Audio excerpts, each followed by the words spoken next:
ሰላም ጤና ይስጥልን እንደምን አላችሁ? በዓለም ዙሪያ ያላችሁ የቀነኒን ፍትህ ፈላጊዎች ሁሉ ባላችሁበት ሰላማችሁ ይብዛ እያልኩ እችን ቪዲዮ ልሰራ የፈለኩበት ምክንያት እንደምታውቁት ሰሞኑን በሚዲያ ላይ እየተንቀሳቀሰ ያለውን ነገር አይታችኋል።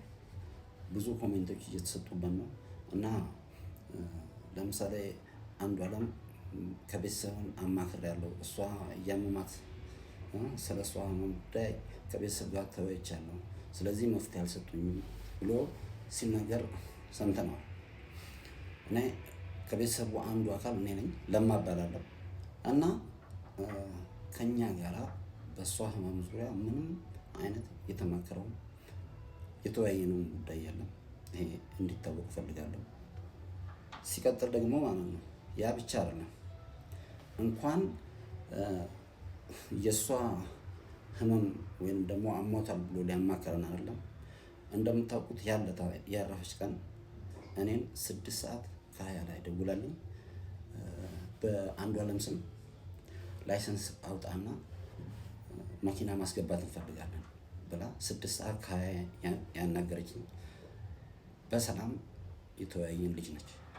ሲቀጥል እሷ ያንን ብላ 9 ሰዓት ላይ ያረፈች ልጅ ከ9 ሰዓት ጀምሮ እስከ ጠዋቱ 12 ሰዓት ተኩል ድረስ ከቤት አንስተው ሆስፒታል ወስደው ሆስፒታል ቤተሰቦቿ የእሷ ቅርብ ዘመዶች የሉም ሲባል ዘመድ እዚህ የላትም፣ ገጠር ነው ያለው የእሷ ዘመድ ያሉት፣ ስለዚህ ቅርብ ዘመድ የላትም ብለው እኛ እንዳናይ ያደረጉትን ነገር እንዳናቅ ሸፋፍነው ከመጀመሪያው ከያኔት ሆስፒታል ወደ ሚኒሊክ ራሱ ስንሄድ ሚኒሊክ እኛን ሳያሳዩ ሁሉን ነገር ጨርሰው እንድትቀበር ነበር የተደረገው። ይሄን ያደረጉ ሰዎች እኛ እሷ ታማለች ብሎ ያማከሩን ነገር የለም፣ አላማከሩንም። እና መታወቅ ያለበት ነገር ምንም የሸፋፈነው ነገር የለም። እስካሁን ዝም ብለን ቁጭ ያልንበት ምክንያት አንዱ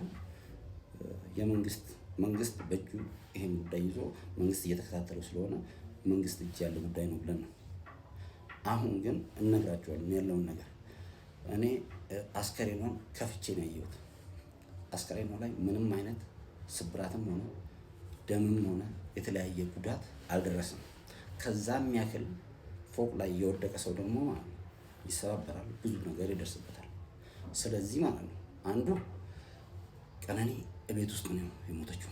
እቤት ውስጥ ሞታ ነው አቅፈው መሬት ጥለው አወርደው እንደዚህ ሞተች፣ ራሷን ጣለች የሚሉት እንጂ እሷ እንደዚህ አይነት ሀሳብ ላላቸው ሰው እንኳን መድኃኒት ነች ልጅቷ። ስለዚህ የሞተችውም ቤት ነው፣ ከቤት ነው አወጥተው ታች ጥለው ጮኸው እንደገና ማንም እኛ ሳናይ ምንም ነገር የእሷን አሟሟትም ምንም ነገር ሳናቅ እዚህ ከተማ እያለን 9 ሰዓት የሞተች ልጅ በሚዲያ ተለቆ ስለ እሷ ጉዳይ ሌላ ስንት ሰው አውቁ ከመጀመሪያው ሆስፒታል እስከ ሚኒሊክ ሄዱ። ሚኒሊክ ያለው ፕሮሰስ አልቆ ከዛ በኋላ ነው እኛ ራሱ የደረስነው። በግድ አስከሬኗን አስከፍቼ ያየሁት እኔ ነኝ። ምንም ነገር እላዋ ላይ ጉዳት አልደረሰም፣ በቤት ውስጥ ነው ያረፈችው የሚል ኮንክሉዥን ላይ ነው የደረስነው። ስለዚህ ሲቀጥል ደግሞ ማለት ነው እንደዚህ አይነት የውሸት ፕሮፓጋንዳ እየተነዛ ህዝቡን ወዳልሆነ አመለካከት እንዲሄድ መደረግ የለበትም። እንደምታውቁት ባለፈው አባገዶች ልኮ ጉማ ከፍላለሁ እና ሽምግልና አስታርቁኝ ብሎ ሲልን ነበር። ያልገደለበትን ጉማ የሚከፍልበት ነገር የለም። እንደዛ ያለውን አባገዶች መጥተው እኛን ቤተሰብ ነፋዘርኛ እንደዛ ካሉ በኋላ አሁን ግን ሚዲያ ላይ ወጥቶ አላልኩም ብሎ ዋሸ ማለት ነው። ይሄም ህዝብን የመቅረበር ያክል ነው የሚታየው። ሁለተኛው ትልቁ ነገር ደግሞ የቀነኒ ትንሹ ወንድም ወይም ደግሞ ሊበን ወጥቶ እሱ በተናገረው ነገር እና ለማም ያውቃል ሊበን ያውቃል ብሎ ባለው ዙሪያ እሱ ትክክለኛውን መልስ ሰጠ። እሱ ትክክለኛውን መልስ በሰጠ በተለያየ አኳኋንና በተለያየ ህዝብ አመለካከታቸውን እሱ ዳይቨርት ባደረገው የተለያየ ትችት እየደረሰበት ነው። ከትችት አልፎ ማስጠንቀቂያ እየደረሰበት ሊበን ማለት ነው።